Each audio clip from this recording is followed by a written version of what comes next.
नमस्कार दोस्तों, मेरा नाम है अजीत सिंह और पैसा बाजार हब में आप सभी का स्वागत करता हूं।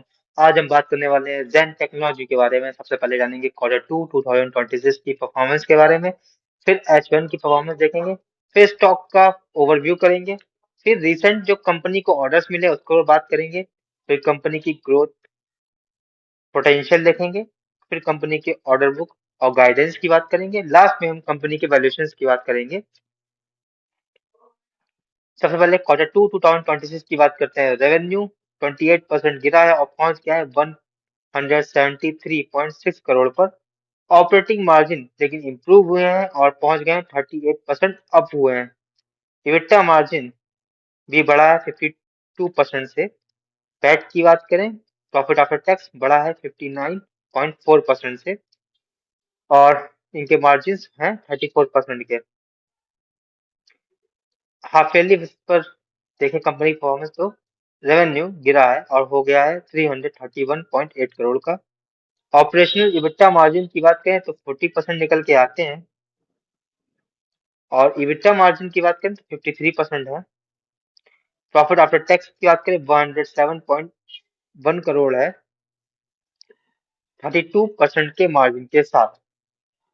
कंपनी के फाइनेंशियल मैट्रिक्स देखते हैं तो कंपनी की मार्केट कैप है 12,432 करोड़ की और प्राइस है 1376 का। हाई लो की बात करें तो हाई है 2628 और लो है 945 का। पीई रेशियो 50.2 है। बुक वैल्यू 199 है। Return on capital employed 37.2, return on equity 26.1, dividend yield 0.15%। Recent company को दो बड़े ऑर्डर मिले हैं। पहला है 289 करोड़ का एंटी ड्रोन सिस्टम का अपडेट का। दूसरा है 108 करोड़ का इंडिजीनियस टैंक सिमुलेटर का। लॉन्ग टर्म फाइनेंशियल ग्रोथ की बात करते हैं तो मतलब फाइनेंशियल परफॉर्मेंस देखते हैं कंपनी की। सेल्स 55 करोड़ थी जो हो गई है 974 करोड़, तो कॉस्ट लगातार बढ़ रही है। नेट प्रॉफिट की बात करें 3 करोड़ से 99 करोड़ आ गया है। ईपीएस की बात करें तो 0.39 से 31.04 हो गया। ये सब 5 साल के अंदर हुआ है। आप देख सकते हैं कितनी अच्छी ग्रोथ आई है हर चीज में। ऑर्डर बुक स्टेटस देखते हैं कंपनी का तो टोटल ऑर्डर बुक है 675 करोड़ का। इक्विपमेंट ऑर्डर है इनके पास है 375 करोड़ के। कंपनी के ग्रोथ आउटलुक क्या है?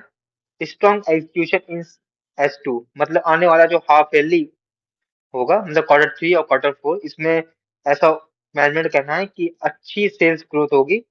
यहाँ से H2 में इन्हें 600 से 650 करोड़ के ऑर्डर बुक मिलेंगे, मतलब 650 तक की करोड़ तक की ऑर्डर बुक आ सकती है H2 में। और 2027 और 28 में भी इनके लिए ग्रोथ स्ट्रॉन्ग ग्रोथ होगी। कंपनी का टारगेट है 2027 से 28 के बीच में 6,000 करोड़ का रेवेन्यू करने की। ये तो काफी इनके बोल्ड गाइडेंस है। कंपनी की स्ट्रेंथ देखते हैं। डेट फ्री है। पिछले 5 साल की बात करें तो 36.6% से CAGR से प्रॉफिट ग्रोथ हुआ है।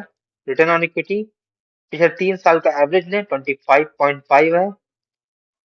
Healthy long term sales growth भी इनकी अच्छी है। रिस्क की बात करें तो प्रमोटर्स की होल्डिंग हल्के हल्के घट रही है और डेप्टर्स डे हाई है 154 डेज। शेयर होल्डिंग पैटर्न देखते हैं तो प्रमोटर्स की होल्डिंग 48.51% है। फॉरेन इंस्टीट्यूशन की होल्डिंग 5.94% है। डोमेस्टिक इंस्टीट्यूशन 7.93% है। पब्लिक होल्डिंग 37.20% है। अब हम जेन टेक्नोलॉजी की वैल्यूएशन की बात करते हैं तो पीई रेशियो इनका 50.2 है जबकि एवरेज इंडस्ट्री का पीई 48 है, तो बहुत ही थोड़ा स्लाइटली ओवर वैल्यूड स्टॉक है। प्राइस टू बुक वैल्यू की बात करें तो इनका निकल के आता है 6.9%, आइडियल होना चाहिए 3 से 4 के बीच में, तो हाईली एक्सपेंसिव है अगर बुक वैल्यू के कंपेयर करें तो। रिटर्न ऑन इक्विटी 26.1 है, आइडियल होना चाहिए 15 से ऊपर, तो एक्सीलेंट प्रॉफिटेबिलिटी है। रिटर्न ऑन कैपिटल एम्प्लॉयड 37.2% है, आइडियल होना चाहिए 18 से 20 के ऊपर, तो स्ट्रॉन्ग कैपिटल एफिशिएंसी है कंपनी की। डिविडेंड यील्ड 0.15% है, आइडियल होना चाहिए 1 से 2 के बीच में, तो वेरी लो इनकम रिटर्न, मतलब शेयर होल्डर्स को रिटर्न बहुत कम मिल रहा है। टैग रेशियो की बात करते हैं, इनका निकल के आता है 1.3%, आइडियल होना चाहिए 1%। तो फेयरली है, थोड़ा सा कॉस्टली वैल्यूएशन पर ट्रेड कर रहा है ये। अगर हम ओवरऑल देखें तो जेन टेक्नोलॉजी प्रीमियम वैल्यूएशन पर ट्रेड कर रहा है, क्योंकि स्ट्रॉन्ग डिफेंस ऑर्डर के चलते, और हाई रिटर्न ऑन इक्विटी और रिटर्न ऑन कैपिटल एम्प्लॉयड की वजह से, और लॉन्ग टर्म ग्रोथ विजिबिलिटी की वजह से। तो ये वीडियो सिर्फ और सिर्फ हमारी एजुकेशनल पर्पज के लिए है, कोई भी बाई सेल की रिकमेंडेशन नहीं है। कोई भी निवेश करने से पहले अपने वित्त सलाहकार से बात करें। अगर वीडियो पसंद आया तो लाइक करें, शेयर करें, सब्सक्राइब करें। अगर आप किसी स्टॉक या म्यूचुअल फंड या किसी सेक्टर के बारे में जानना चाहते हैं तो उसका नाम हमें कमेंट सेक्शन में मेंशन करिए, ताकि नेक्स्ट टाइम जब हम वीडियो बनाएं तो उन टॉपिक्स को कवर कर सकें। धन्यवाद।